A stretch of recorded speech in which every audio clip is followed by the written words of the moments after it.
Welcome to the Sports Marketing Machine Podcast. I'm your host, Jeremy Nizer.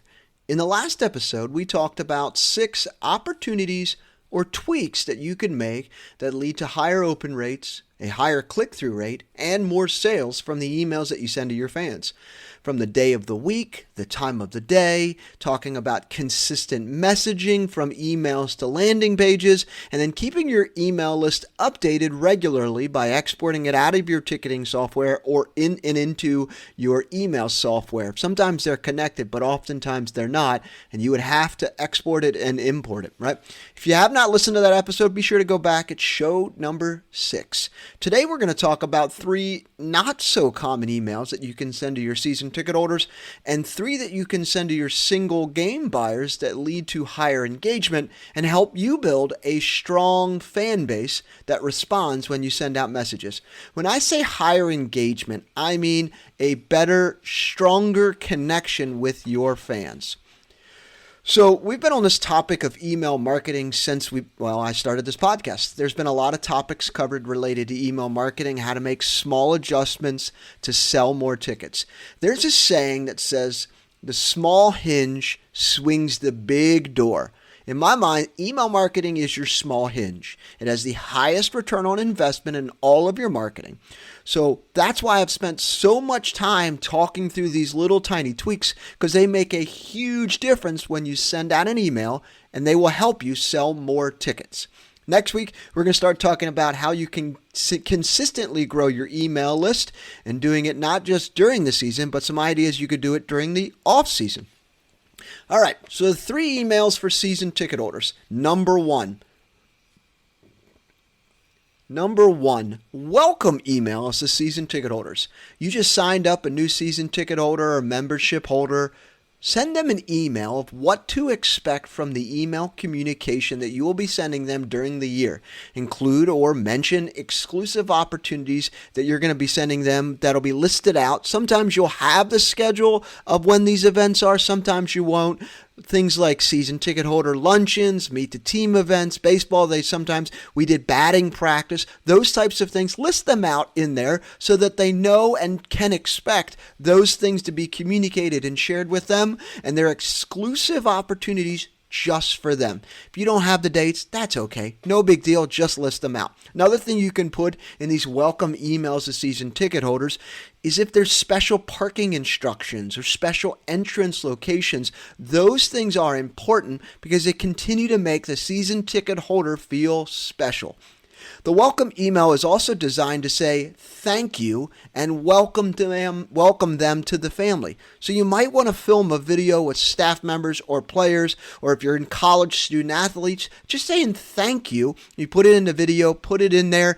It's a nice touch, and season ticket holders feel appreciated because that you sent it to them. So make them feel special. Film a quick 20-second video of just some folks saying thank you and send it to them as part of that new welcome email to season ticket holders. All right, tip number 2, over-communicate changes. Season ticket holders, membership holders, they like to feel connected, and nothing drives them more frustrated or mad than a lack of communication. Believe me, I know. 21 years of experience tells me that you just got to over-communicate to season ticket holders. Over-communicate changes that include how they receive tickets, how they can send tickets to employees or friends, what the new bag policies are within your facility or your ballpark. If the food stands have changed, think about it. Season ticket holders who have been with your team for many years are creatures of habit. They eat at the same concession stand. They walk in the same specific way. They do things a specific way. They're creatures of habit. So if you move around your food stands and now offer something different, tell them ahead of time. So when things get changed, they get grumpy. But if you over-communicate it ahead of time, they can get reacclimated to what's happening inside of your ballpark, specifically with food, how to send and receive tickets. A lot of season ticket holders are a little bit older, so this new technology of how you send and receive tickets can be a little bit confusing for them. So just over-communicate it. Try your best to, and I don't want to say dumb it down, but try to make it easy for them. So big thing, tip number 2, over-communicate changes. And then there's the third tip here.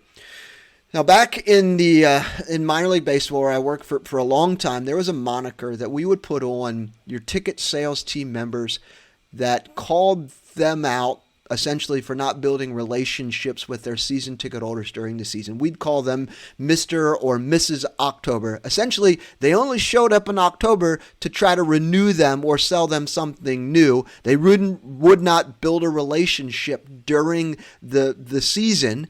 And they just showed up and they were Mr. October or Mrs. October trying to sell someone on buying more tickets or renewing or what have you.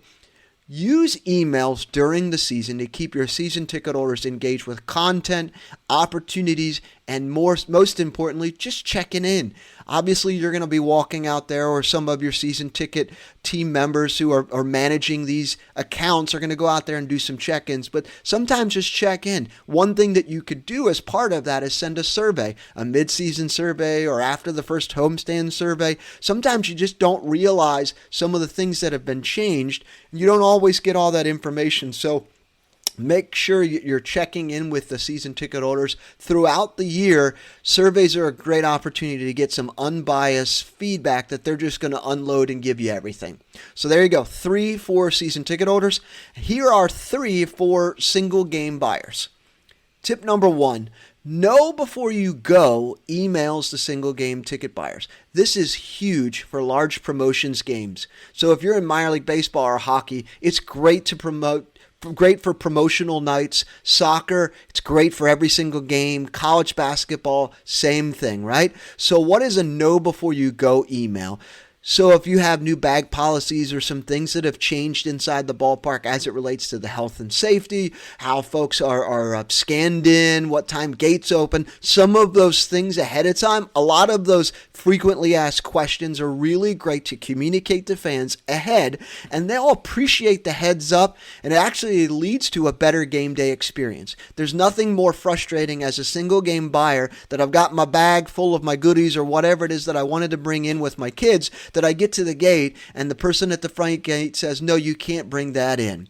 What would be great if they already knew ahead of time? Sure, a lot of fans are not going to open the email, but you've put the foot forward to be able to communicate to them ahead of time. So what you would have to do is you would download all of that single game buyer list for that upcoming game, and you would do it the day before, and then you would send it to those fans. You're going to miss some folks. Some folks are going to buy tickets if it's a Saturday game and you send it out on Friday. Some folks are just going to miss it because they're going to buy tickets in the afternoon or on Saturday, but try your best to be able to do that. If there's a way for your ticketing software to be connected to your email software, I would set that up as an automation. I can help you with that if you have some questions, but that's a great way to just over communicate to fans beforehand. That's a know before you go emails to single game buyers. It's especially great for your big promotional nights in minor league baseball and every game for like college hoops and soccer. All right, tip number 2 for single game buyers. Here's an email that you may not already know about or have tried.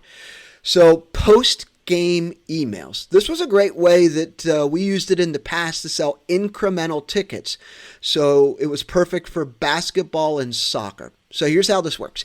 Immediately after or shortly thereafter a conclusion of a home game, I'm talking like an hour or 2, you put together an email to send out to the single game buyers that came to just that game. You include a quick recap from the game, and it may be the game story that your PR team has already written, or it's just a couple things saying, hey, this person scored this, we won, this was what it was. That would be great to put that all in an email. Then you put a link to buy discounted tickets to an upcoming game, and it may be a month from now or 2 weeks from now or 3 weeks from now, or a game that you really just want to try to sell a few more tickets to. Most cases, I would also put a time limit on it that says, hey, this special opportunity for this discounted ticket is only going to last within the next 48 hours, and the discount code would expire. So what happens with this concept hits when the iron is hot. Fans just had a great experience at your game. Maybe you won, maybe you lost, whatever it may be, but they had a great experience and they enjoyed it. They really had a great time. And you send them this to be able to see if you can get them to come back out to another game, but you're only sending it to the people that came that night. I did this in minor league baseball for a fireworks night. Most folks are going to come to that 3rd of July or 4th of July fireworks night, and that's typically one of the biggest, if not the biggest game of the year for a lot of the minor league teams across the country. But what you want to do is you send that out to them and try to sell for maybe another firework night or another giveaway night or something like that. In most cases, specifically on that 4th of July or July 3rd fireworks game, it's a lot of families. So trying to figure out a promotion that you could get them to target to want to buy tickets for that at a discounted price. And when I say discounted, you only want to get it down to like a group price would be, not below that. It's not a flash sale, it's just a slightly discounted price. And then from there, what you're doing is you're just selling incremental tickets for that upcoming game. You could do this actually after every single fireworks game and then target folks for the second half of the season if you really wanted to. You could really be creative if you're in minor league baseball. Soccer, it would be great to sell a game that may not be a really big one later in the year. You could do that. Basketball, we did this when we were playing Gonzaga. You would target those folks to try to sell them to another game and other games as well. So that was such a great opportunity. Post-game emails, send them immediately after a game with a special offer, and that special offer only lasts for like 48 hours, and that discount code or that link would expire. All right, third tip that you could send email to a single game buyer that you might not have already done. Highlights on social media. I did bring this up on the last podcast episode, but it's worth repeating. You are pumping out a ton of content on social media, TikTok and Instagram and Facebook and YouTube. You're doing so much, and you're trying to get more and more people to consume it. One way to be able to do it, it's really sending fans in your email these clips. So you got to get these fans to consume a little bit more content, and it's especially great for the folks who experienced them at the game. So what you might want to do is send an email with a highlight clip on one of your social media channels. So here's an example. You would go over to Instagram. Here is some an exciting clip from the game or from the series or some fun things that took place, maybe a goofy in-game promotion that you did, something like that that's really humorous and fun, and you would send that clip to them, and you put it inside of your email, and you would email it to them. What happens is those fans that click the email, click the link, watch the video, it sends to the algorithm of that social media platform that this content is important, and it allows you to continue to grow it, and they're going to share that video in front of more and more people. We all know that your organic reach, just posting on social media, is simply just not enough. If you've got 10,000 followers on social media, maybe only 1,000 see your content. But this is a great way to continue to get more eyeballs on your content, drive new followers for your content, but also feed the algorithm of that social media channel so that they have the opportunity to put it in front of more people. All right, 3 takeaways for today. For season ticket holders, set the stage about communication via email right from day one. Once they become a new season ticket holder or renewals have happened, I would 100% send them an email about of what communication will be like through the emails that you send them. This tells them that the emails from you or the team are important. Season ticket holders like to be in the know. They often can be a little grumpy when they don't receive information. So it's important for you to just share information with them and communicate to them early and often about what's happening with the team, but not just what the team, things that might interest them, and that actually gives you a better chance to renew them as you get closer to the end of the season. All right, tip number 2. Give fans an idea of what to expect as it relates to the game day experience. So we talked about a few moments ago that know before you go emails to single game buyers.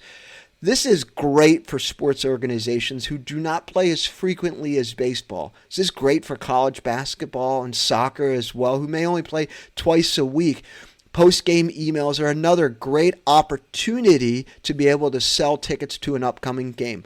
But give fans an idea of what they should expect as it relates to the game day experience. All right, third tip.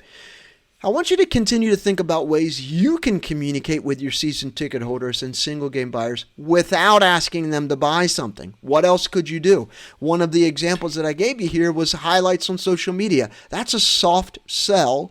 We're all familiar with soft selling is. You're not necessarily asking them to buy right then and there, but what you're doing is you're getting them more engaged with the content and ultimately helping you build a stronger engaged fan base. So what else could you do? Share information maybe about a new food item. Feature stories, share videos that you share on social media. All of these are just soft selling tactics that help you build a more engaged fan base.